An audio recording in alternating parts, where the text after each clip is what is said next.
இயேசுவின் நாமத்திற்கு முன்பாக எந்த பிசாசின் வல்லமை நிற்க முடியாது, எந்த மந்திரவாதங்களை நிற்க முடியாது. அவர் இலவசமாய் நமக்கு விடுதலை தருகிறவர். இயேசுவினிடத்தில் வரும்போது எவ்வளவு பணம் கொண்டு வருவாய் என்று அவர் கேட்பதில்லை. எனக்கு அவனுக்கு எவ்வளவு தட்சணை தருவாய், பரிகாரம் செய்வதற்கு எவ்வளவு தருவாய் என்று கேட்பதில்லை. பாப மன்னிப்பு இலவசம், சுகம் இலவசம், பிசாசின் கட்டளைந்து விடுதலை பெறுவது இலவசம். இயேசு கிறிஸ்து இலவசமான விடுதலை தருகிறார். நீங்கள் எங்கு பிரயாணப்பட தேவையில்லை, உங்களை வருத்தி கொள்ள தேவையில்லை.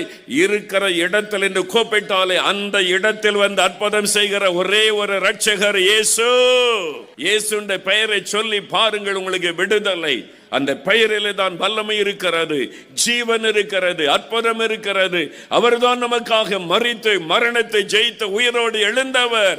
இன்றைக்கு மரித்தும் உயிரோடு இருக்கிற ஒரே ஒருவர் இயேசு.